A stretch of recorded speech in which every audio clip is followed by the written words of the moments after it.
فی القربى صدق اللہ مولانا العظیم وصدق رسولہ النبی الکریم الرؤوف الرحیم اللہم نور قلوبنا بالقرآن وزین اخلاقنا بالقرآن وادخلنا الجنة بالقرآن ونجنا من النار بالقرآن قال اللہ تعالی وتبارک فی شان حبیبہ مخبرا وآمرا ان اللہ وملائکتہ یصلون علی النبی یا ایھا الذین آمنوا صلوا علیہ وسلموا تسلیما الصلاۃ والسلام علیک یا نبی الرحمہ وعلی آلک واصحابک یا رسول الملاحم الصلاۃ والسلام علیک یا رسول اللہ وعلی آلک واصحابک یا حبیب اللہ۔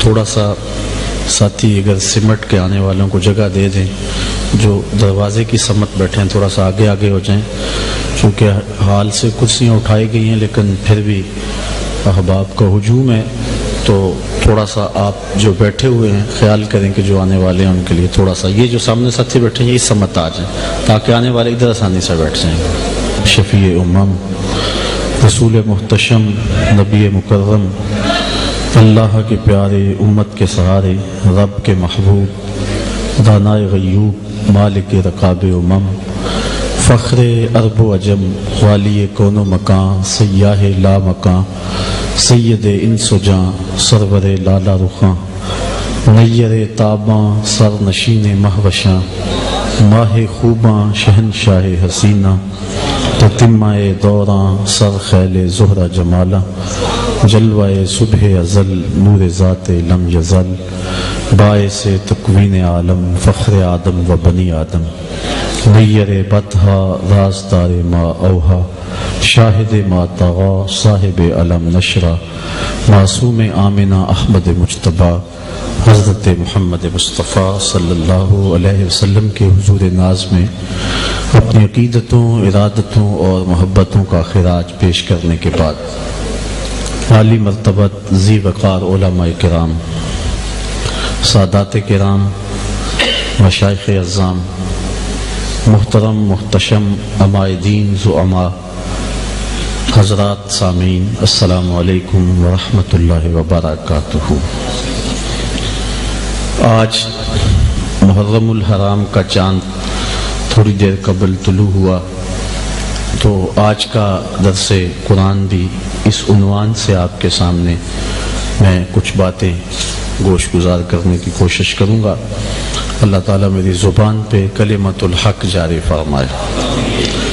ارشاد فرمایا قل لا اسألکم علیہ اجرا، اے محبوب ارشاد فرما دو اے لوگو میں تم سے تبلیغ دین کا صلہ طلب نہیں کرتا، تمہارے تک پیغام حق کا ابلاغ کیا، تمہیں دین دیا، لیکن اس کا میں تم سے کوئی صلہ، کوئی اجر طلب نہیں کرتا۔ ویسے بھی تبلیغ جب صلے اور ستائش کی آرزو سے مبرہ ہو تو اپنے دامن میں تاثیر رکھتی ہے، ورنہ ہواؤں میں اڑتی ہوئی تتلیوں کی طرح لفظ اپنا رنگ تو دکھاتے ہیں لیکن من میں اترنے کا فن نہیں جانتے۔ وہی تبلیغ مؤثر ہوتی ہے جو بے غرض ہو اور بے لاگ ہو، جس کا مقصد اللہ کے دین کو لوگوں تک پہنچانا ہو۔ آج ہماری تبلیغیں غیر مؤثر اسی لیے ہو گئی ہیں کہ ہم چلنے سے قبل دیکھتے ہیں کہ ہمیں ملے گا کیا، جبکہ میرے اور آپ کے آقا و مولا نے اسی راستے کے اندر برستے ہوئے پتھروں کا سامنا کیا ہے۔ آپ کے سامنے حضرت نبی رحمت صلی اللہ علیہ وسلم کی زندگی ہے، اور حضور سے قبل جتنے بھی انبیاء علیہ السلام گزرے ہیں اللہ تعالیٰ نے ان کی تبلیغ کو کسی لاگ اور کسی غرض سے ملوث نہیں ہونے دیا، اور قدرت نے خود اہتمام اور انتظام ایسے کیے ہیں کہ ایسا گمان اور ایسا ان کے اوپر تصور بھی نہ کیا جا سکے۔ ہمارے سامنے حضرت موسیٰ علیہ السلام کی مثال موجود ہے۔ آپ جانتے ہیں کہ فرعون کو نجومیوں نے کہا تھا کہ تیرے ہاں ایک بچہ پیدا ہوگا جو تیرے تخت و تاج کو الٹ کے رکھ دے گا، اور وہ بولا کہ میں وہ بچہ پیدا ہی نہیں ہونے دوں گا، اور اس نے اس پاداش میں 70,000 بچے قتل کروائے، 90,000 حمل کروائے۔ پھر لوگوں نے کہا کہ اس طرح تو ہمارے خدمت گزار ختم ہو جائیں گے، تو اس نے 1 سال بچے قتل کروانے اور 1 سال چھوڑنے شروع کیے۔ اللہ کی قدرت کا تماشا دیکھیے کہ حضرت موسیٰ علیہ السلام کی ولادت اسی سال ہوئی جس سال وہ بچے قتل کرواتا تھا۔ حضرت موسیٰ علیہ السلام کی والدہ سخت پریشان ہیں کہ اگر فرعون کے سپاہیوں کو پتہ چل گیا تو وہ میرے بچے کو تو اٹھا لے جائیں گے۔ ان کے دل میں جب یہ پریشانی آئی تو اللہ نے ام موسیٰ کے دل میں، جن کا نام حضرت یوحانس بتلایا جاتا ہے، یہ بات القاء کی کہ تم پریشان نہ ہو، ایک صندوق تیار کرو جس کے بالائی حصے میں سوراخ کر دو اور دریائے دجلہ کی موجوں کے سپرد کر دو، پھر میری قدرت کے تماشے دیکھو۔ دریائے نیل کی موجوں کے سپرد کر دو اور پھر میری قدرت کے تماشے دیکھو۔ ایسا ہی ہوا، انہوں نے ایک صندوق تیار کیا جس میں اوپر سے ہوا کی آمد و رفت کے لیے سوراخ بھی کیے اور نیل کی موجوں کے سپرد کر کے حضرت ام موسیٰ واپس پلٹ آئیں۔ وہ تو واپس آ گئیں لیکن حضرت موسیٰ علیہ السلام کی ہمشیرہ کا دل ڈولنے لگا اور وہ دریا کے کنارے کنارے ساتھ ساتھ چلتی رہیں۔ جب وہ صندوق ڈوبنے لگتا تھا تو بہن کا دل بھی ڈوبتا تھا، اور جب وہ صندوق تیر کے سطح آب پہ آ جاتا تو دکھوں کی ماری بہن کے دل کو قرار آ جاتا۔ بہن اور بھائی کا رشتہ بڑا نازک بھی ہے، خوبصورت بھی ہے اور بڑا حساس بھی ہے۔ ویر کے لیے بہنوں کے دلوں میں جو جذبات ہوتے ہیں کائنات میں اس کی کوئی دوسری مثال نہیں۔ تو حضرت ام موسیٰ چھوڑ کے چلی گئی، بہن ساتھ ساتھ چل رہی ہیں۔ پانی کا بہاؤ اس کو اس سمت لے گیا، اس صندوق کو جدھر فرعون کا محل تھا۔ اور آپ جانتے ہیں، علماء تشریف فرما ہے کہ فرعون لا ولد تھا، اس کے ہاں اولاد نہیں تھی۔ فرعون کی زوجہ آسیہ دریا کے کنارے گزرتے ہوئے پانی کے منظر سے لطف اندوز ہو رہی تھی، تو اس نے پانی کے دوش پہ آتا ہوا ایک صندوق دیکھا۔ دل میں شوق اور تجسس کی چنگاریاں روشن ہوئیں کہ میں دیکھوں تو صحیح کہ اس صندوق میں کیا ہے۔ غوطہ خوروں کو حکم ہوا، بادشاہ کی بیوی کا حکم تھا، فوراً صندوق نکال کر کے باہر رکھا گیا۔ جب اس صندوق کو کھولا گیا تو کیا دیکھا کہ ایک خوبصورت بچہ مسکرا رہا ہے۔ نبی ویسے ہی بڑا خوبصورت ہوتا ہے، پھر بچپنے کے اندر تو بچہ کالے رنگ کا بھی ہو تو وہ بھی حسین دکھائی دیتا ہے۔ بچپنے کی معصومیت اور بچپنے کا حسن ایک اپنی شان رکھتا ہے، اور پھر نبی تو بے ساختہ اس کی زبان سے نکلا کہ یہ بچہ تو میری آنکھوں کی ٹھنڈک ہے۔ فرعون بھی پاس کھڑا تھا لیکن اس کو یہ توفیق نہ ہوئی۔ بعد میں حضرت آسیہ کو اللہ تعالیٰ نے ایمان نصیب فرما دیا۔ علماء لکھتے ہیں نبی کے ساتھ کیا گیا پیار کبھی رائے گا نہیں جاتا۔ اگر فرعون بھی کہہ دیتا ہاں میری آنکھوں کی بھی ٹھنڈک ہے، اللہ یہ نہ دیکھتا اس نے دعویٰ کیا کیا ہے، یہ دیکھتا میرے نبی سے پیار کیا ہے، اللہ اسے بھی ہدایت عطا فرما دیتا۔ خیر اس کا مقصود نہیں تھا۔ فرعون کی بیوی کہنے لگی کہ اس کو ہم اپنا بیٹا بنا لیں۔ بیٹا بنا لیا گیا۔ اب سب سے پہلی فکر دامنگیر یہ تھی کہ دودھ پلایا جائے۔ اب جو بھی عورت دودھ پلانے آتی ہے حضرت موسیٰ انکار کر دیتے ہیں۔ اللہ قرآن میں فرماتا ہے کہ ہم نے ان پر حرام کر دیا تھا کہ اپنی ماں کے علاوہ کسی اور خاتون کا دودھ نہیں پینا۔ اب ہر دائی دودھ پیش کرتی ہے، حضرت موسیٰ منہ پھیر دیتے ہیں۔ اتنے میں ان کی ہمشیرہ بھی آ پہنچی اور فرمانے لگی ایک دائی میری نظر میں بھی ہے جس کا دودھ بچے بڑی رغبت سے پی لیتے، اگر کہو تو بلا لاؤں۔ اس نے کہا کہ ہم نے تو مسئلہ بنا ہوا ہے، دیر کا ہے کہ وہ گئی اور اپنی ماں کو بلا لائیں۔ حضرت موسیٰ علیہ السلام نے اپنی ماں کا دودھ پیا۔ اب دیکھیے قدرت کی کرشمہ سازیاں۔ فرعون کہتا تھا میں اس بچے کو پیدا نہیں ہونے دوں گا، رب نے کہا مجھے رب نہ کہنا اگر تیرے گھر میں پال کے نہ دکھایا تو۔ اب یہاں سوال یہ ہے کہ حضرت موسیٰ علیہ السلام نے اپنی ماں کے علاوہ کسی اور خاتون کا دودھ نہیں پیا۔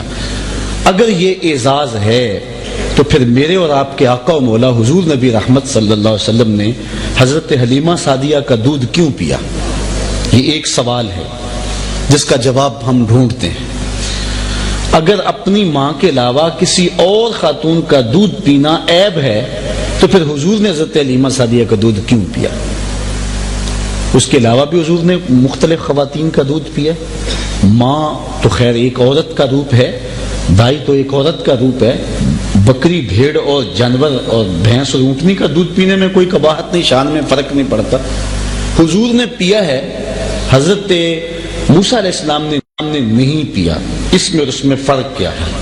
اس کی کئی وجوہات ہیں، لیکن میں اپنے مضمون کی مناسبت سے جو وجہ آپ کے سامنے رکھنے لگا ہوں وہ یہ ہے کہ حضرت موسیٰ علیہ السلام نے کل کلاں کھڑے ہو کے فرعون کے دربار میں اللہ کی توحید کا اعلان کرنا تھا، اور فرعون نے زیر لب مسکرا کے کہنا تھا الم نعدک فینا ولیدا، میرے گھر پلتا رہا اور آج مجھے عقل دینے آ گیا ہے؟ تو اللہ نے اس کا جواب پہلے سے کہا دیا، اے موسیٰ جب تجھے یہ کہے تو اس کا منہ توڑ جواب دے سکے، میاں میں پلا تیرے گھر میں ہوں، دودھ میں نے اپنی ماں کا ہی پیا تھا۔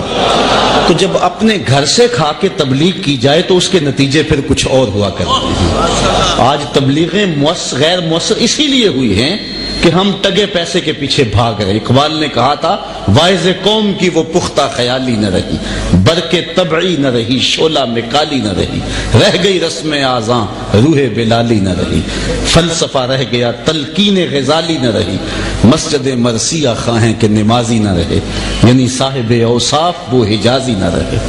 تو اپنے گھر سے کھا کے تبلیغ کا تیور کچھ اور ہی ہوتا ہے، اس لیے اللہ نے اپنے محبوب کی زبان سے اس بات کو کہلوایا، باوجود کہ حضور کا عمل بھی اس پہ گواہ ہے، لیکن تاکہ آنے والے مبلغین کے لیے روشنی بن جائے کہ اے محبوب تم فرما دو اے لوگوں میں تم سے تبلیغ دین کا کوئی صلہ نہیں مانگتا۔ اور پھر جس طرح حضور نے تبلیغ کی ہے، جو دکھ حضور نے سہی، میں یہاں کمرے سے اس باہر سے کمرے میں داخل ہوا ہوں تو آپ کے چہرے تمتما رہے تھے، آنکھوں میں پیار کی چنگاریاں تھیں، اور اسٹیج کے علماء جو میرے سے کتنے درجے بہتر ہیں اور سادات کرام، ان کے چہروں پر تمتماہٹ تھی، محبت کے جذبات تھے۔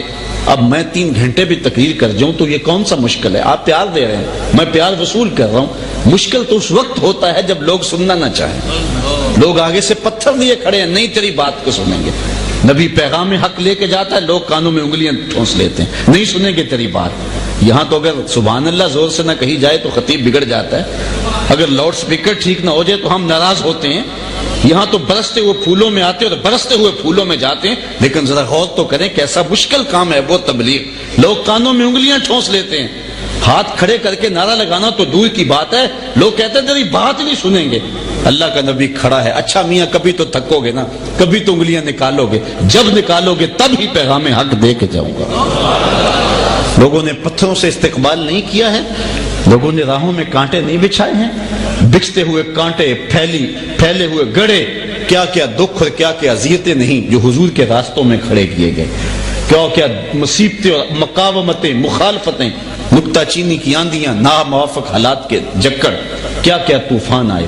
حضرت ام المومنین سیدہ عائشہ رضی اللہ تعالی عنہ فرماتی ہیں، میں نے ایک دن حضور سے پوچھا حضور احد کے دن سے سخت دن بھی بلا زندگی میں کوئی آیا تھا؟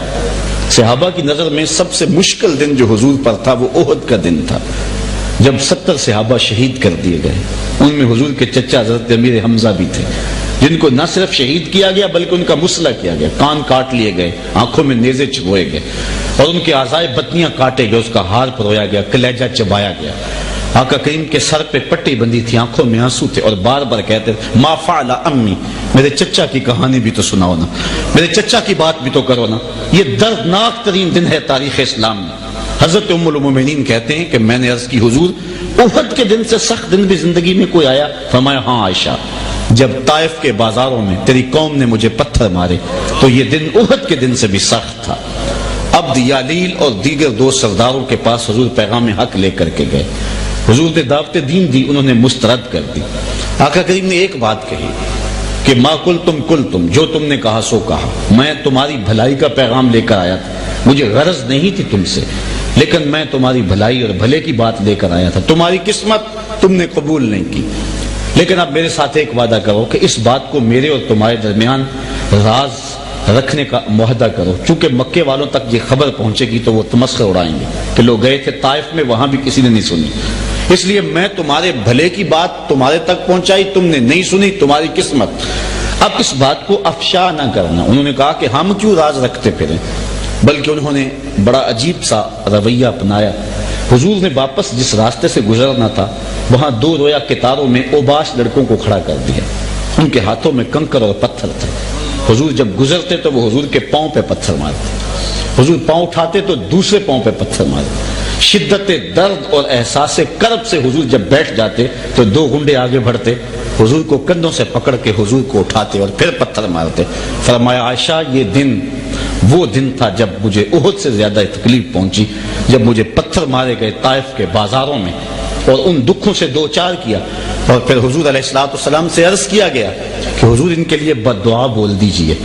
نبی رحمت کی زندگی کا انداز تو دیکھیے، حضور کی زندگی کے تیور کو دیکھیے۔ حضور فرمایا میں زحمت بن کر نہیں، میں رحمت بن کر آیا ہوں۔ جب اسرار پہم بڑھا کہ انہوں نے دکھ دیے ہیں، انہوں نے اذیتیں پہنچائی ہیں، حضور آپ ان کے لیے بد دعا بول دیجئے۔ حضور نے ہاتھ اٹھا لیے۔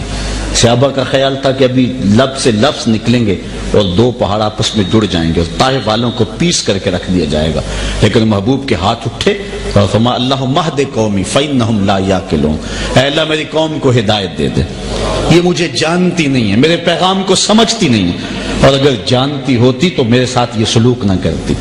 حضور نے فرمایا صحابہ مجھے ان کی نسلوں سے ایمان کی توقع ہے۔ مبلغین کے لیے اس میں کتنی بڑی روشنی ہے۔ ہم تو تقریر کا، واعظ کا، تلقین کا جو ہے وہ نقد صلہ لینا چاہتے ہیں نا، کبھی تبلیغ کا اثر دوسری نسل تک بھی چھوڑنا پڑتا ہے۔ کہا یہ نہیں تو ان کی نسلیں ایمان لائیں گی، مجھے ان کی نسل سے ایمان کی توقع ہے۔ اب آقا کریم نے کتنے دکھ سہے، لا اسألکم علیہ اجرا، اس پر میں تم سے کوئی اجر نہیں مانگتا، میں نے تمہیں دین دیا، تمہارے تک پیغام پہنچایا، اور حضور ان کے پیچھے گئے، کبھی ذی المجار کی منڈی میں، کبھی عکاظ کے میلے میں، کبھی صحن حرم میں، کبھی کوہ صفا پہ، کبھی جبل مروہ پہ، کبھی جبل ابو قبیس پہ، کبھی دار الندوہ میں پہنچے، کبھی مکے کے راستوں میں کھڑے ہوئے، حج کے موقع پہ پہنچے، ایک ایک موقع پہ ان تک پہنچ کر کے، دروازوں تک پہنچ کر کے، کنڈی کھڑکا کے حضور نے ان تک پیغام حق پہنچایا، لیکن ڈٹائی سے انہوں نے انکار کیا، لیکن نبی کا سفر پھر بھی جاری ہے، گھر میں فاقے ہیں، پیغام تبلیغ پھر بھی جاری ہے۔ امام منذری نے لکھا ہے ایک دن حضور تشریف لائے، مسجد سے باہر جلوہ فراز ہوئے تو شیخین آگے کھڑے تھے، حضرت عمر اور حضرت صدیق اکبر رضی اللہ تعالی عنہما۔ چند قدم آگے بڑھے تو ایک اور صحابی مل گئے، چلتے چلتے وہ حضرت ابو ایوب انصاری رضی اللہ تعالیٰ عنہ کے گھر کے قریب جا کر کے رکے، حضور کی خوشبو سونگھ کے وہ گھر سے باہر آ گئے، جدھر جدھر سے وہ چلتے تھے خوشبوئیں انہی راستوں کا طواف کرتی تھی، ایک بار وہ جدھر سے گزرے ہیں نصیر، 1000 بار ادھر سے بہار گزری ہے۔ وہ جلدی سے باہر آ گئے، حضور سے عرض کی حضور آپ مجھے چند لمحوں کے لیے میزبانی کا شرف دے دیں، آقا نے قبول فرما لیا۔ انہوں نے گھر والوں کو بکری کا بچہ ذبح کر کے دیا اور پھر حضور کے پاس آ کر کے بیٹھ گئے۔ کھانا تیار کرنے میں کچھ دیر تھی، آ کے بیٹھے، دیکھا کہ حضور کے چہرے پہ اتنی نکاہت ہے، سمجھ گئے کہ کتنے دنوں سے حضور نے کچھ نہیں کھایا۔ جلدی سے گئے، باغ سے کھجور کا خوشہ توڑ لائے، حضور کی خدمت میں پیش کرتے ہوئے عرض گزار ہوئے حضور جتنی دیر تک کھانا پکتا ہے یہ کھجوریں تناول فرمائیں۔ تھوڑی دیر کے بعد کھانا دسترخوان پہ لگ گیا، آقا کریم سے عرض کی گئی حضور کھانا تناول فرمائیں۔ حضور کی جو ہی نظر کھانے پہ پڑی آنکھوں میں آنسو آ گئے، ایک روٹی پکڑی، چند بوٹیاں لی اور ایک خادم کے ہاتھ میں دیتے ہوئے کہا جاؤ ہمارے گھر دے آؤ، میری بیٹی فاطمہ کتنے دنوں سے بھوکی بیٹھی، مال کے کونین ہیں گو پاس کچھ رکھتے نہیں، 2 جہاں کی نعمتیں ہیں ان کے خالی ہاتھ میں، گھر میں بیٹی فاقوں سے ہیں، میں دیکھوں کیسے تبلیغ جاری رہتی، کیسے واز ہوتا ہے، کیسے تلقین ہوتی ہے، لیکن حضور کی زندگی ہے، گھر میں فاقے ہیں، پیغام حق کا ابلاغ ہو رہا ہے۔ آپ جانتے ہیں خندق کے موقع پہ صحابہ نے عرض کی حضور بھوک کی وجہ سے ہم سے تو کام نہیں ہو رہا، اور پیٹ پہ علامتی طور پہ پتھر باندھے ہوئے تھے، تو حضور علیہ السلام کی خدمت میں جب حاضر ہوئے آقا نے انہیں کوئی تسلی دیتے ہوئے فکاشف باتنا ہو، اپنے پیٹ سے کپڑا ہٹایا، لوگوں نے دیکھا ان کے پیٹ پہ اگر ایک تھا تو حضور کے پیٹ پہ 2 بندھے ہوئے تھے۔ اب پھر وہ کہنے لگے نحن الذین بایعوا محمدا علی الجہاد ما بقینا ابدا، ہم ہیں وہ جنہوں نے اس پیارے کے ہاتھ پہ بیعت کی ہوئی ہے، یہ ہے ہمارا مرشد، یہ ہے ہمارا پیر، یہ ہے ہمارا رہنما، یہ نہیں ہے کہ جو ہے وہ لیڈر اے سی والے کمرے میں بیٹھا اور کارکن دھوپ میں جل رہے ہیں، ہمارے پیٹ پہ اگر ایک ہے تو ادھر 2 بندے ہوئے ہیں۔ تو یہ کٹھن مراحل، دکھوں کی زندگی، حالات کا جبر، برستے ہوئے پتھر، کھدے ہوئے گڑے، پھیلے ہوئے جو ہیں وہ کانٹے، کیا کیا اذیتیں اور کیا کیا دکھ حضور نے نہیں سہی، لیکن پیغام حق برابر جاری رہا۔ لا اسألکم علیہ اجرا، میں اس پہ کوئی اجر طلب نہیں کرتا، الا المودۃ فی القربى، ہاں ایک بات یہ ہے کہ میرے قرابت دار جو ہیں، میرے اہل بیت، امام منذری نے لکھا ہے ایک دن حضور تشریف لائے، مسجد سے باہر جلوہ فراز ہوئے تو شیخین آگے کھڑے تھے، حضرت عمر اور حضرت صدیق اکبر رضی اللہ تعالی عنہما۔ چند قدم آگے بڑھے تو ایک اور صحابی مل گئے، چلتے چلتے وہ حضرت ابو ایوب انصاری رضی اللہ تعالیٰ عنہ کے گھر کے قریب جا کر کے رکے۔ حضور کی خوشبو سونگھ کے وہ گھر سے باہر آ گئے۔ جدھر جدھر سے وہ چلتے تھے خوشبوئیں انہی راستوں کا طواف کرتی تھی۔ ایک بار وہ جدھر سے گزرے ہیں نصیر، 1000 بار ادھر سے بہار گزری ہے۔ وہ جلدی سے باہر آ گئے، حضور سے عرض کی، حضور آپ مجھے چند لمحوں کے لیے میزبانی کا شرف دے دیں۔ آقا نے قبول فرما لیا۔ انہوں نے گھر والوں کو بکری کا بچہ ذبح کر کے دیا اور پھر حضور کے پاس آ کر کے بیٹھ گئے۔ کھانا تیار کرنے میں کچھ دیر تھی، آ کے بیٹھے، دیکھا کہ حضور کے چہرے پہ اتنی نکاہت ہے، سمجھ گئے کہ کتنے دنوں سے حضور نے کچھ نہیں کھایا۔ جلدی سے گئے، باغ سے کھجور کا خوشہ توڑ لائے، حضور کی خدمت میں پیش کرتے ہوئے عرض گزار ہوئے، حضور جتنی دیر تک کھانا پکتا ہے یہ کھجوریں تناول فرمائیں۔ تھوڑی دیر کے بعد کھانا دسترخوان پہ لگ گیا۔ آقا کریم سے عرض کی گئی، حضور کھانا تناول فرمائیں۔ حضور کی جو ہی نظر کھانے پہ پڑی آنکھوں میں آنسو آ گئے۔ ایک روٹی پکڑی، چند بوٹیاں لی اور ایک خادم کے ہاتھ میں دیتے ہوئے کہا، جاؤ ہمارے گھر دے آؤ، میری بیٹی فاطمہ کتنے دنوں سے بھوکی بیٹھی ہے۔ مال کے کونین ہیں گو پاس کچھ رکھتے نہیں، دو جہاں کی نعمتیں ہیں ان کے خالی ہاتھ میں۔ گھر میں بیٹی فاقوں سے ہیں، میں دیکھوں کیسے تبلیغ جاری رہتی، کیسے واز ہوتا ہے، کیسے تلقین ہوتی ہے، لیکن حضور کی زندگی ہے، گھر میں فاقے ہیں، پیغام حق کا ابلاغ ہو رہا ہے۔ آپ جانتے ہیں خندق کے موقع پہ صحابہ نے عرض کی، حضور بھوک کی وجہ سے ہم سے تو کام نہیں ہو رہا، اور پیٹ پہ علامتی طور پہ پتھر باندھے ہوئے تھے۔ تو حضور علیہ السلام کی خدمت میں جب حاضر ہوئے، آقا نے انہیں کوئی تسلی دیتے ہوئے فکاشف باتنا ہو، اپنے پیٹ سے کپڑا ہٹایا۔ لوگوں نے دیکھا ان کے پیٹ پہ اگر ایک تھا تو حضور کے پیٹ پہ 2 بندھے ہوئے تھے۔ اب پھر وہ کہنے لگے، نحن الذین بایعوا محمدا علی الجہاد ما بقینا ابدا، ہم ہیں وہ جنہوں نے اس پیارے کے ہاتھ پہ بیعت کی ہوئی ہے۔ یہ ہے ہمارا مرشد، یہ ہے ہمارا پیر، یہ ہے ہمارا رہنما۔ یہ نہیں ہے کہ جو ہے وہ لیڈر اے سی والے کمرے میں بیٹھا اور کارکن دھوپ میں جل رہے ہیں۔ ہمارے پیٹ پہ اگر ایک ہے تو ادھر 2 بندے ہوئے ہیں۔ تو یہ کٹھن مراحل، دکھوں کی زندگی، حالات کا جبر، برستے ہوئے پتھر، کھدے ہوئے گڑے، پھیلے ہوئے جو ہیں وہ کانٹے، کیا کیا اذیتیں اور کیا کیا دکھ حضور نے نہیں سہی، لیکن پیغام حق برابر جاری رہا۔ لا اسألکم علیہ اجرا، میں اس پہ کوئی اجر طلب نہیں کرتا، الا المودۃ فی القربى۔ ہاں ایک بات یہ ہے کہ میرے قرابت دار جو ہیں، میرے اہل بیت نبوت جو ہیں، تم نے ان سے پیار کرنا ہے۔ اب ایک سوال ہے جو خانے ذہن میں آتا ہے کہ جب تبلیغ دین پہ کوئی صلہ نہیں مانگا، کوئی اجر طلب نہیں کیا، تو اہل قرابت کے ساتھ پیار بھی طلب نہ کیا جاتا؟ لیکن اللہ تعالیٰ نے فرمایا، محبوب تم کہہ دو میں تم سے تبلیغ دین کا کوئی صلہ طلب نہیں کرتا، لیکن اللہ سے استثناء کیا گیا نا، اور پھر جو ہے وہ اجر تو ثابت ہو گیا کہ میں ہاں یہ چیز مانگتا ہوں کہ میرے قرابت داروں سے پیار کرنا، تو پیار بھی تو ایک اجر کی صورت ہو سکتی ہے۔ ایک سوال پیدا ہوا، لیکن اس کا جواب یہ ہے کہ لوگوں، میں تم سے اجر طلب نہیں کرتا، لیکن اپنے اہل بیت سے پیار مانگتا ہوں، وہ اس لیے کہ میرے اہل بیت سے پیار کرو گے تو تمہارا اپنا ایمان محفوظ رہے گا، یہ بھی تمہارے ہی بھلے کی بات ہے، یہ بھی تمہارے ہی فائدے کی بات ہے۔ اگر ان سے جڑ جاؤ گے تو تم محفوظ رہو گے۔ اور حضور نے خطبہ ارشاد کرتے ہوئے تاریخی جملہ ارشاد فرمایا، انی تارکن فیکم الثقلین، اے لوگوں میں تمہارے اندر 2 بھاری چیزیں چھوڑ کے جا رہا ہوں، کتاب اللہ و اطرتی، ایک اللہ کی کتاب اور ایک میری اطرت، میری اولاد اہل بیت نبوت۔ اچھا یہاں پھر ایک سوال کہ جب کتاب اللہ جو چھوڑ دی تو پھر کوئی کسر باقی تو نہیں رہ گئی تھی؟ پچھلے درس قرآن کے موقع پہ اس کتاب کے حوالے سے بہت گفتگو ہوئی، تو جب اللہ کی کتاب میسر تھی تو پھر کتاب کے ہوتے ہوئے کسی اور چیز کی ضرورت کیا باقی رہ جاتی؟ ہر دکھ کا مداوع قرآن ہے، ہر مرض کا علاج قرآن ہے، ہر دکھ کی شفا قرآن ہے، ہر پریشانی کا حل قرآن ہے۔ تو جب قرآن جو ہے اور قرآن کو جو دامن میں تھانپ لیا گیا تو پھر اہل بیت کی جو ہے وہ ان کی دامن کو مضبوطی سے تھامنے کی تاکید کیا معنی رکھتی ہے؟ یہ ایک سوال ہے جو اپنی جگہ پہ کھڑا ہے۔ حضرت جنید بغدادی علیہ رحمہ نے ایک دن اپنے مرید کو ایک صندوق دیا، کہا بیٹے اس کو لے جاؤ اور جا کے دریائے دجلہ میں پھینکاؤ، اور سنو اس کو کھول کر نہیں دیکھنا کہ اس کے اندر ہے کیا، کامل مرید وہ ہوتا ہے جو اپنے شیخ کے راز کی حفاظت کرے۔ مرید نے وہ صندوق سر پہ اٹھایا اور دجلہ میں پھینکا۔ جب پھینکا تو عجیب منظر دیکھا کہ پانی پھٹ گیا اور صندوق کے لیے اس نے راستہ دے دیا اور بڑی محبت سے اس صندوق کو اپنی آغوش میں لیا۔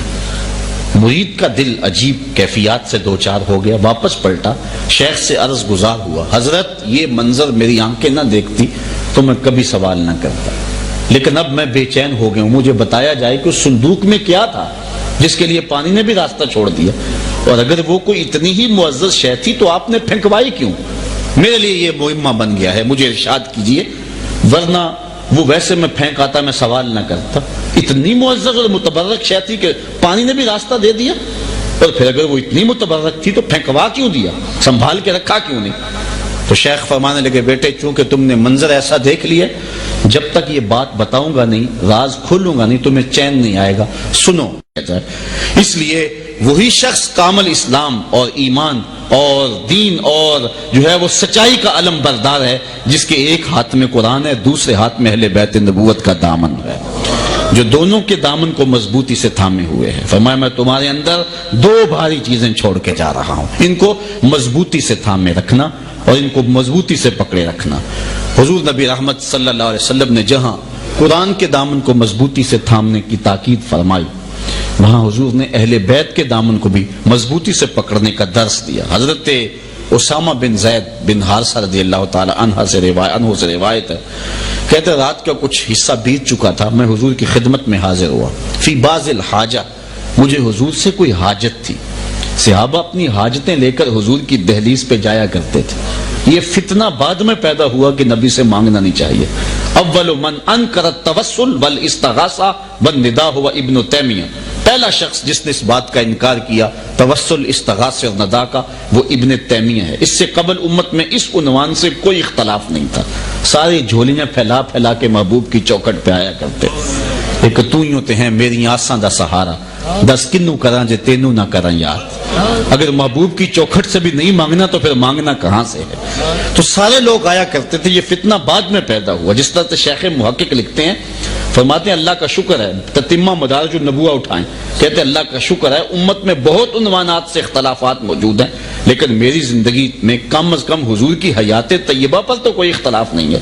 یعنی اتنے سال ہو گئے ہیں، امت بہت اختلافات میں مبتلا ہوئی، لیکن حضور کی حیات کے بارے میں کوئی اختلاف نہیں پایا جاتا، لیکن آج وہ بھی پایا جاتا ہے۔ اس کا مطلب ہے یہ شیخ کے بعد پیدا ہوا ہے۔ اس لیے مختلف ادوار کے اندر مختلف اختلافات جنم لیتے رہے۔ تو توسل، استغاثہ اور ندا، اس میں امت کے اندر کوئی اختلاف نہیں پایا جاتا تھا، اور لوگ عرض کیا کرتے تھے۔ حضرت زینب نے بھی کہا تھا کربلا کے میدان میں، یا جدہ ہو یا جدہ ہو ھذا حسین مزمل بالآرا ہو، یا محمدہ ہو یا محمدہ ہو۔ حضرت امام زین العابدین نے بھی روتے ہوئے کہا تھا، یا رحمت للعالمین ادرک لزین العابدین محبوس فی عید الظالمی۔ انہوں نے بھی کہا تھا پکارنے والے ہر دور میں اپنے آقا و مولا کو پکارا کرتے تھے اور اپنے دکھ سنایا کرتے تھے اور اپنی محبتوں کا خراج پیش کیا کرتے تھے۔ حضرت اسامہ بن زید کہتے ہیں میں بھی حضور کی چوکھٹ پہ گیا کوں فی بعض الحاجہ، مجھے غرض تھی حضور سے، حاجت تھی، اس کے لیے میں حاضر ہوا۔ اچھا رات کا کچھ لمحہ بیت چکا تھا، صحابہ کی عادت یہ تھی کہ وہ حضور کے در پہ دستک نہیں دیا کرتے تھے، دہلیز کے ساتھ لگ کے بیٹھ جاتے، حضور خود آ جاتے، اور اگر ضرورت پیش آ جاتی دستک دینے کی تو پھر انتہائی لطیف طریقے سے دستک دیتے۔ امام بخاری نے ادب المفرد میں لکھا، کانت تکرہ ابواب النبی بالاظافر، اگر دستک دینے کی نوبت بھی آ جاتی تو صحابہ اپنی انگلیوں کے پوروں کے ساتھ دستک دیتے تھے۔ وہ کیا ساغر صدیقی نے کہا تھا، میں نے پلکوں سے در یار پہ دستک دی ہے، میں نے پلکوں سے در یار پہ دستک دی ہے، میں وہ سائل ہوں جسے کوئی صدا یاد نہیں۔ ساغر صدیقی نے تو ایک تخیل باندھا ہے نا، ایک تصور باندھا ہے، ایک شاعرانہ تصور ہے اس کا، لیکن صحابہ نے عملاً در حبیب پہ یوں دستک دے کے دکھایا۔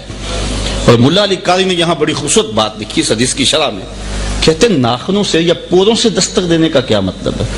اس کے تحت لکھتے ہیں، اے ضربن خفیفن و دکن لطیفن تعظیمن و تکریمن و تشریفن، کہا یہ سب کچھ حضور کی عزت افزائی کے لیے تھا۔ حضرت امام مالک نے 40 سال تک حضور کے روضے کے پاس بیٹھ کے درس حدیث دیا ہے، حضرت امام شافعی کہتے ہیں ان کی ایک ادائی مجھے کھا گئی. جب محدثین روایت کرتے تو کہتے ہیں کالا کالا رسول اللہ، یہ بات حضور نے فرمائی. لیکن امام مالک جب روایت کرتے حضور کے روزے کی طرف اشارہ کر کے کہتے اس گنبد خضرا کے مکین نے فرمایا. کہتے میں نے کہا میں نوکری کروں گا اس شخص کی ساری زندگی. 40 سال تک حضور کے روزے کے پاس بیٹھ کے درس قرآن دی، درس حدیث دی ہے. 40 سال میں ایک بار بھی ایسا نہیں ہوا کہ کتاب کے ورق کے پلٹنے کی آواز بھی پیدا ہونے دی ہو. لے سانس بھی آہستہ کے دربار نبی ہے. آج تو لوگ تول رہے ہیں نا، ناپ رہے ہیں نا، آج تو وزن کیا جا رہا ہے نا. ایک کہتا ہے ایک سیر ہے، دوسرا کہتا ہے ایک چٹانک اور ڈال لو، تیسرا کہتا ہے کہ ایک چٹانک اور. شرم نہیں کس کو تول رہے؟ ڈٹھے ورق قرآن دے پھول سارے، تیری شان جیا نہیں کوئی ہور ڈٹھا. تیری شان دا کرے مقابلہ جڑا انہوں عاشقاں اصلی چور ڈٹھا. کوئی نور آکھے کوئی بشر آکھے، پیندا رات دنے اے ہو شور ڈٹھا. اللہ والیاں گل مکا دیتی تساں ہور ڈٹھا ساں ہور ڈٹھا. 40 سال تک درس حدیث دیا ہے، آواز ورق کی بھی پلٹنے کی پیدا نہیں ہونے تھی. عزت بخاری کا شعر اقبال نے اپنے کلام میں درج کیا. ادب گاہیز زیر آسماں از عرش نازک تر، نفس گم کردہ می آیت جنید و بایزید اینجا. میاں یہاں تو سانسوں کا شور بھی بے دبی ہے، بڑا حساس معاملہ ہے. آج کل جاہل مفتی مختلف چینلوں پہ بیٹھ کے جو ہے وہ دین کا تمسخر اڑا رہے ہیں. اور آج وہ آسیہ کی سزا کا معاملہ چلا، کوئی چوراہے میں بیٹھ کے لکھ رہا ہے، کچھ بول رہا ہے. یہ بڑا حساس معاملہ ہے، دل میں معمولی لچک بھی پیدا نہ ہونے دینا. حضور کا گستاخ واجب القتل ہے، وہ معافی مانگے بھی تو اس کو معافی نہیں ہے. 14 صدیوں میں اس میں کوئی اختلاف نہیں امت کے اندر پیدا ہو. یہ بات ذہن میں رکھیں. یہ بدقسمتی ہے کہ اب جو ہے وہ 10-15 سال سے اس کے اندر جو ہے وہ یہ بھانت بھانت کی بولیاں بولے جانے لگی. عالم اسلام کے حکمران OIC نے جو کردار اس حوالے سے اختیار کیا ہے وہ ناگفتہ ہے. جبکہ ہم دیکھتے ہیں اسلام، صدر اسلام، اسلام کی تازگی رونق کے دوار کی بات نہیں کرتا. جب سلطنت عثمانیہ کمزور تھی، سلطان عبد الحمید کمزور حکمران سمجھا جاتا ہے. لیکن جب لندن میں ایک فلم بنی حضور کی توہین پر مشتمل تو وہ فوجی لباس پہن کے میدان میں آ گیا تھا. کمزور ترین حکمران سلطان عبد الحمید. باقی سلطان صلاح الدین ایوبی کی کہانیاں تو ہیں ہی بڑی جو ہے وہ خوبصورت. نور الدین زنگی کی کہانی تو ہے ہی بڑی جو ہے وہ خوبصورت. وہ تو ایمانوں کو حرارت دیتی ہے. جب ریجی نارڈ نے کہا نا، مسلمان حاجیوں کو روکا اور ان کا سامان لوٹا اور لوٹ کر کے کہا بلاؤ اپنے نبی محمد کو جو تمہاری جان چھڑائے، تو سلطان صلاح الدین ایوبی نے جب یہ بات سنی، میں نے روایات میں پڑھا ہے، اس کی آنکھوں سے شرارے نکلتے تھے اور وہ ہونٹ پیستا تھا اور دانت پیستا تھا. اور اس نے غصے میں قسم کھائی کہ اتنی دیر تک چین کی نیند نہیں سوؤں گا جب تک اس ظالم کو اپنے ہاتھوں سے کیفر کردار تک نہیں پہنچا دے. پھر 2.25-3 سال تک سلطان نے اپنی کروٹ بستر سے نہیں لگائی. یہ تاریخ ہے ہماری. جب نیند تنگ کرتی تھی خیمے کی چوب سے ٹیک لگا کے آنکھوں کی آگ نکال لیتا تھا. بستر پہ اس نے اپنی کمر نہیں لگائی. پھر 3 سال کے بعد انگلستان کے سارے شہزادے وہ وقت بھی آئے کہ لائن میں کھڑے تھے. اس نے شاہ گاموں کو اپنی کرسی دی. کہا جسے کرسی دیتے امن دیتے ہیں، ہم سفارتی آداب جانتے. اس نے نائٹس کو اب خورا دیا، پانی پلایا. کہا جس کو ہم پانی دیتے ہیں امن دیتے ہیں. لیکن جب باری آئی ریجی نارڈ کی، سلطان اچھل کے کھڑا ہوا اور اس کی رگیں پھول گئیں، آنکھوں میں شرارے تھے، اور اس نے جھپٹ کے اس کو گرے باندھ سے پکڑا اور پٹک کے زمین پہ مارا اور اپنی تلوار کے ٹکڑے کرتے ہوئے کہا او کتے، تو نے کہا تھا بلاؤ اپنے نبی محمد کو، محمد عربی نے اپنا نوکر بھیج دیا ہے. اس کے ٹکڑے ٹکڑے کر کے رکھ دیے. ہمارے حکمرانوں کی یہ زندگیاں تھی، یہ ان کی تازگیاں تھی. آج بے حمیت اور قوم، ملت، وطن، دین کے غدار لوگ تخت و تاج پہ بیٹھے ہوئے ہیں. فلک نے انہیں بخشی ہے خواجگی، جو جانتے نہیں روش بندہ پروری کیا ہے، جنہیں پتہ ہی نہیں حکومت اور تخت و تاج کسے کہتے ہیں. شاید کہتے ہیں واشنگٹن اور وائٹ ہاؤس سے سند ملتی ہے اقتدار کی. مسلمانوں کو اقتدار ملا ہے تو محمد عربی کے نالین کا صدقہ نصیب ہوا ہے. حضرت عمر عرض تہامہ سے گزرے تو پھوٹ پھوٹ کے رونے لگے. کسی نے کہا عمر اتنے بڑے جوان اور یہاں رو رہے ہو؟ حضرت عمر نے کہا تمہیں نہیں پتا، مجھے کہانی یاد آ گئی. کہا کیا ہوا؟ کہا میرے باپ خطاب نے مجھے کہا تھا اسی وادی میں یہ 5 اونٹ لائن میں کھڑے کرو. میں آگے والے کھڑا کرتا تھا، پیچھے والا ٹیڑھا ہو جاتا، پیچھے والا سیدھا کرتا تھا، آگے والا ٹیڑھا ہو جاتا. میرے باپ خطاب نے مجھے بڑا مارا. ایک عرب کے بیٹے ہو کر 5 اونٹ لائن میں کھڑے نہیں ہوتے تم سے؟ کہا ایک زمانہ وہ تھا. کہ عمر سے 5 اونٹ لائن میں کھڑے نہیں ہوتے تھے، اور آج 25 مربع میل کی حکمرانی ہے، شرق سے لے کر غرب تک ساری دنیا ایک لائن میں کھڑے ہیں۔ کہا یہ محمد عربی کے جوڑوں کا صدقہ نہیں ہے تو اور کیا ہے؟ میں تو 5 اونٹ لائن میں کھڑا نہیں کر سکتا تھا۔ یہ 56-57 اسلامی ملک بوریا ممنون خواب راحتش، اقبال نے کہا بوریا ممنون خواب راحتش، تاج کسرا زیر پائے امتش، خود بوریے پہ لیٹتے رہے اور امت کو کیسو کسرا کا تاج دے کے چلے گئے۔ یہ تو حضور کی ان شب خیزیوں کا صدقہ ہے، خود پھٹے پرانے کپڑے پہنتے رہے لیکن امت کے لیے کیا کچھ حضور دے گئے۔ کس قدر حضور علیہ الصلوۃ والسلام نے یہ سارے تخت و تاج اور جو کچھ ہے یہ حضور کی عطا ہے، یہ حضور کی سحر خیزیوں کا نتیجہ ہے، یہ حضور علیہ الصلوۃ والسلام کی دین ہے۔ اس لیے حضور علیہ الصلوۃ والسلام سے غداری یہ بہت مہنگی پڑے گی۔ علامہ اقبال نے اپنا سارا فلسفہ ان 2 لفظوں میں نچوڑا۔ امت نیچے چلے گی اوپر کیسے آئے؟ اقبال نے اس پر بہت کچھ لکھا، بہت کچھ لکھا، یہ سبب بھی ہے، یہ سبب بھی ہے، یہ بھی سبب ہے، لیکن جواب شکوہ کے اندر جو خلاصہ اقبال نے بیان کیا، اپنا سارا فلسفہ 2 لفظوں میں نچوڑا۔ وہ کیا؟ کی محمد سے وفا تو نے تو ہم تیرے ہیں، یہ جہاں چیز ہے کیا لوح و قلم تیرے۔ اللہ کہتا ہے میرے محمد سے وفا کر لو، پھر سارا زمانہ تمہارا ہوگا، پھر قلم بھی تمہارے ہاتھ میں دے دیں گے، لوح بھی تمہارے ہاتھ میں دے دیں گے، پھر اپنی تقدیر خود لکھا کرنا، جو لکھو گے وہی زمانے کی تقدیر بناتے چلے جائیں گے۔ پھر خدا بندے سے خود پوچھے گا بتا تیری رضا کیا ہے۔ اگر حضور سے وفا کا رشتہ مستحکم کر لیتے ہیں پھر سارا زمانہ ہمارا ہے، اگر حضور سے رشتہ وفا مستحکم نہیں ہے تو پھر کچھ بھی نہیں ہے۔ اللہ اکبر، یہ مضمون ضروری بھی تھا اور اس وقت یہ کرنٹ ایشو بھی ہے۔ اس حوالے میں اپنے دل میں کسی کے مذاکرے اور کسی کی ٹیڑھی میڑھی منطق اور کسی کے بگاڑنے والے فلسفے سے مت مرعوب ہوں کہ آپ کہیں جی یہ ہے وہ ہے۔ وہ ایک بولا، کہنے لگا حضور نے تو دشمنوں کے پاؤں تلے چادریں بچھائی تھی۔ میں نے کہا جوان بیٹے کے قاتل کے پاؤں تلے بچھانا چادر تیری جوان مردی کا پتہ چلے۔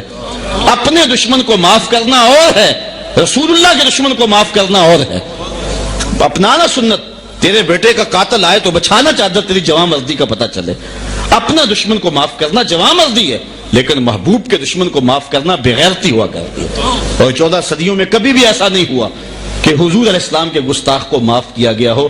اس کی سزا یہی ہے کہ اس کا سر تن سے جدا کر دیا جائے، تاکہ جو ہے وہ کسی کو یہ جرأت نہ ہو۔ امام مالک کہتے ہیں 2 ہی باتیں اس دھرتی پہ، یا عاشقان رسول زندہ رہیں گے یا دشمنان رسول زندہ رہیں گے۔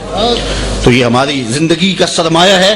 ہم بہت کمزور ہیں عملی طور پہ، جن کوتاہیوں میں ہم مبتلا ہیں، آپ کو بھی پتہ ہے، مجھے بھی پتہ ہے، نہ ہماری وہ شکلیں رہی، نہ ہمارا وہ کردار رہا، آج ہم کہاں سے لڑک کے کہاں چلے گئے۔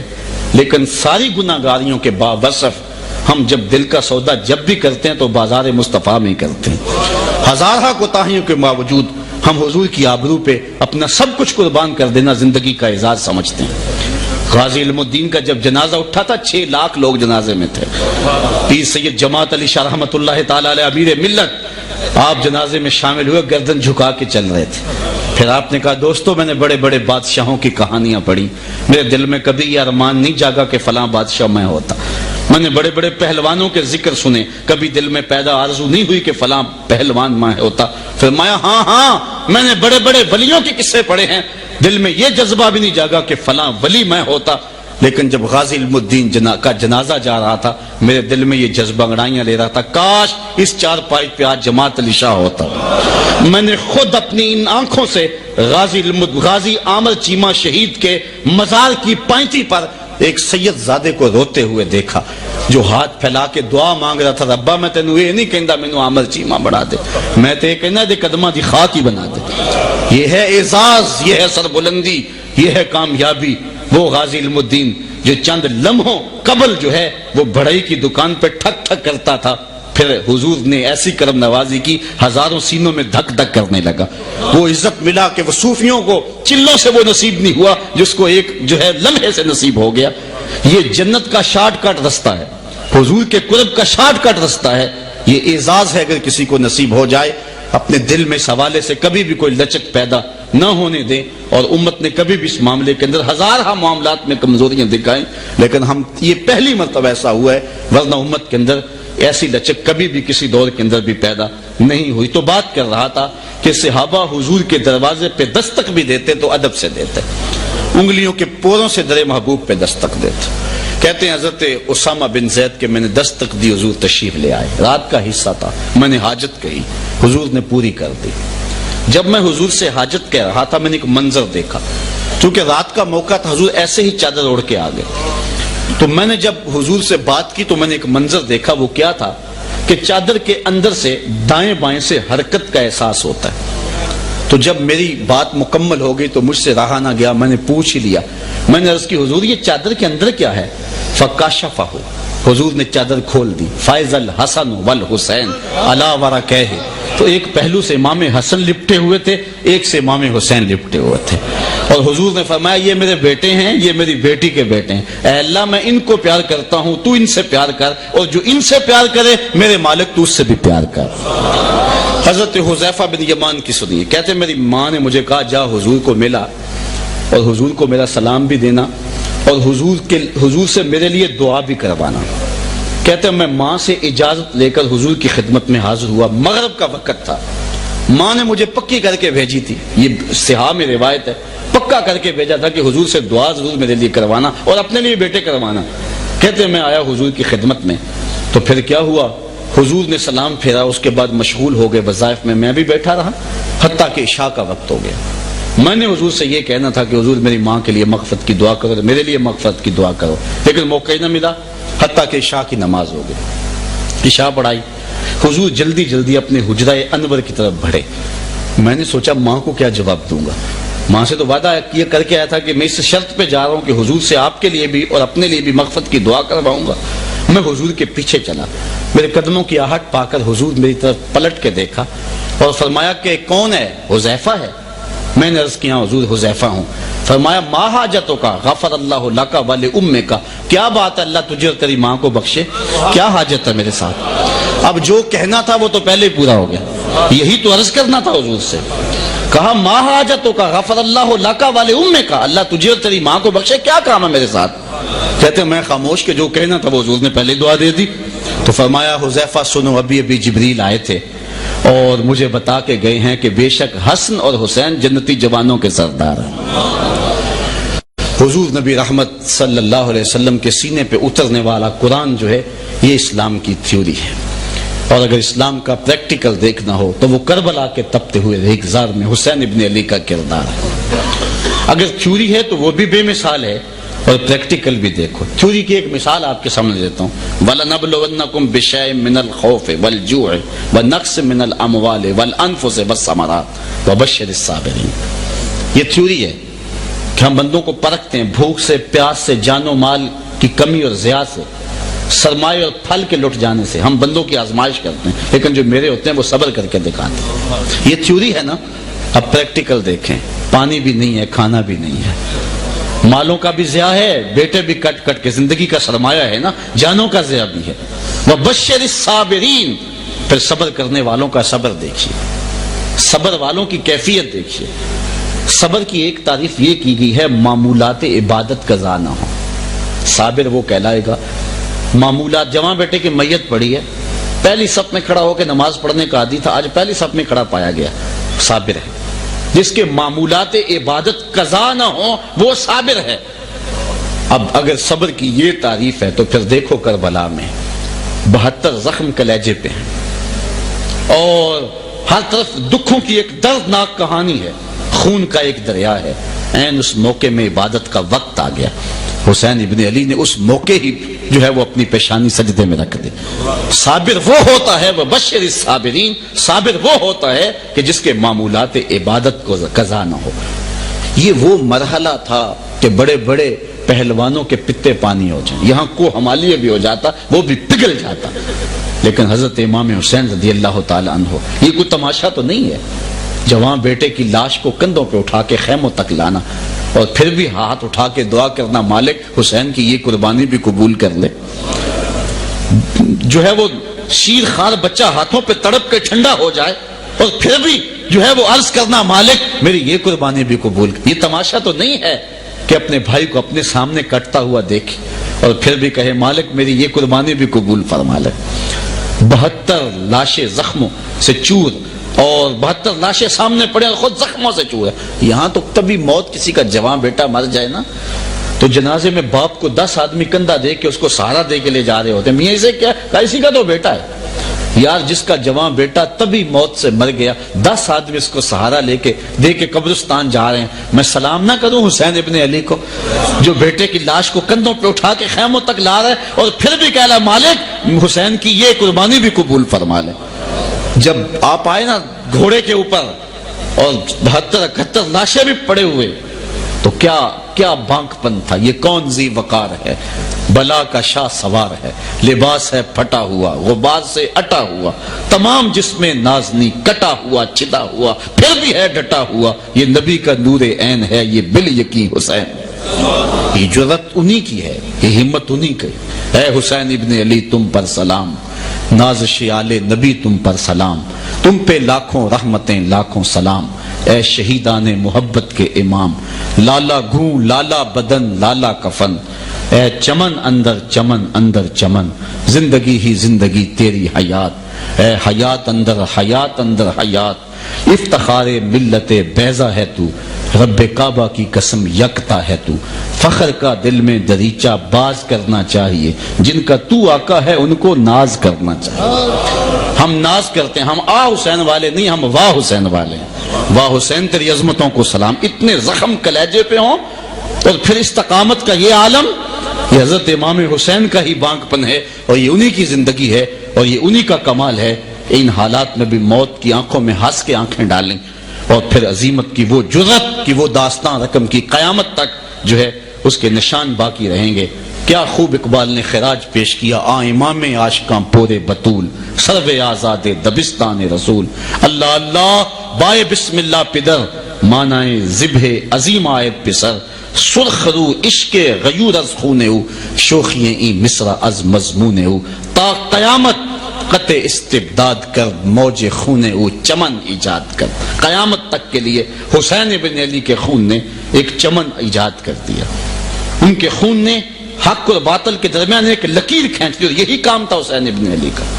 مقام بیضا پہ جب حضرت امام حسین رضی اللہ تعالی عنہ کو خبر پہنچ چکی ہے کہ حضرت مسلم بن عقیل شہید کر دیے گئے, لوگوں نے کہا بھی کہ اب حالات آگے تغیر پذیر ہو گئے, اب واپس جانا چاہیے, عافیت اسی میں ہے. لیکن آپ نے مسلسل آگے بڑھنے کا حکم دیا, اور وہاں دوستوں کو اکٹھا کیا, اور وہاں اکٹھا کر کے حضرت امام حسین نے ایک خطبہ دیا. اس خطبے کے 2 لفظ آپ کے سامنے رکھنا چاہوں گا, اور میں چاہوں گا کہ ان لفظوں پر آپ کی پوری توجہ بھی ہو, اور اس کی تہ میں اترنے کی کوشش بھی کریں, اور حضرت امام حسین کی قربانی کا مقصد بھی سمجھیں. آپ نے فرمایا, لوگوں تم مجھے روک رہے ہو, میں جانتا ہوں کہ میں کدھر جا رہا ہوں. مجھے افراد کی قلت اور آگے ایک بہت بڑا کھڑا ہوا طوفان سب کچھ نظر آ رہا ہے, زمینی حقائق سے بھی پوری طرح آگاہ ہوں. میرے ساتھ بچے بھی ہیں, خواتین بھی ہیں, اور بوڑھے بھی ہیں, میں اس کو بھی جانتا ہوں. میں جنگی سامان ساتھ لے کر کے نہیں آیا, اس بات سے بھی آگاہ ہوں. لیکن اس کے باوجود میں آگے کیوں بڑھے جا رہا ہوں. حضرت امام کا خطبے کے 2 لفظ سنیے. فرمایا وَلَكُمْ فِيَّا أُسْوَةٌ, میں آگے اس لیے جا رہا ہوں کہ قیامت تک جبر کے خلاف کھڑا ہونے والوں کے لیے کوئی نمونہ تو ہو. اگر آج میں بھی نہ گیا تو قیامت تک لوگ ظلم کے خلاف کھڑے کیسے ہوں گے. قیامت تک, تا قیامت, اقبال کے اب جملے دیکھیے, تا قیامت قطع استبداد کر, موجے خونے او چمن ایجاد کر, سرخ رو عشق غیور از خونے او, شوخی این مصر از مضمون او. اقبال کہتا ہے عشق غیور کے چہرے پہ جو بانک پن ہے وہ حسین کے خون کا صدقہ ہے. حسین کا سر کٹ کے بھی سر بلند ہو گیا ہے. قیامت تک, ایک جملہ کہنے لگا ہوں, قیامت تک جبر کے خلاف جتنی بھی تحریکیں اٹھیں گی سب کا قائد حسین ابن علی ہوگا, سب کا قائد حسین ابن علی ہوگا. مہاتما گاندھی نے جب برطانوی سامراج کو للکارا تو اس نے ایک تاریخ ساز جملہ کہا, اپنی قوم کو اکٹھا کیا, کہا کہ تم کہو گے کہ جس حکومت میں سورج طلوع اور غروب ہوتا ہے اس سے ٹکرانا دیوار سے سر پھوڑنے کے مترادف ہے. یہ زمینی حقائق کے برعکس بات ہے, یہ عقلی منطق اس کو تسلیم نہیں کرتی. وہ اتنی بڑی سلطنت اور میں اس سے ٹکرانے جا رہا ہوں, تم کہو گے یہ غلط بات ہے, لیکن اس کے باوجود میں جا رہا ہوں. کیوں؟ مہاتما گاندھی کے ریکارڈ پہ لفظ ہیں, اس نے کہا اس لیے کہ میرے سامنے حسین ابن علی کا کردار موجود ہے. تو قیامت تک جبر اور ظلم کے خلاف جتنے لوگ بھی برسر پیکار ہوں گے اور میدان میں آئیں گے, سب حسین ابن علی کے خون سے حرارت لیں گے. وہاں سے تازگی لیں گے، وہاں سے روشنی لیں گے، اور قیامت تک جبر کے خلاف کھڑا ہو کر کے وہ جو ہے وہ ان کی سنت کو تازہ کریں گے۔ قیامت تک یزید بھی آتے رہیں گے، لیکن حسین کے جانشین وقت کے یزیدوں کو للکارتے رہیں گے۔ کوئی مصلحت اور کوئی زمینی حقائق ان کے سامنے نہیں ہوں گے، وہ حسینی تلوار بن کے یزیدیوں کو کاٹتے رہیں گے، اور قرب قیامت تک جو ہے وہ جبر کے مقابلے میں سینہ سپر ہوتے رہیں گے، تا قیامت قطع استبداد کر موج خون او چمن ایجاد کر، قل لا اسألکم علیہ اجرا الا المودۃ فی القربى۔ اے محبوب فرما دو اے لوگو، میں تم سے تبلیغ دین کا کوئی صلہ نہیں مانگتا، ایک ہی صلہ مانگ رہا ہوں، وہ یہ کہ میرے قرابت داروں سے محبت کرنا، ان سے الفت کے رشتے کو مستحکم کرنا۔ حضور نے فرمایا علموا اولادکم ثلاث خصال، اپنی اولاد کو 3 چیزیں سکھا کے جاؤ، پڑھا کے جاؤ، یہ سبق رٹا کے جاؤ اپنی اولاد کو۔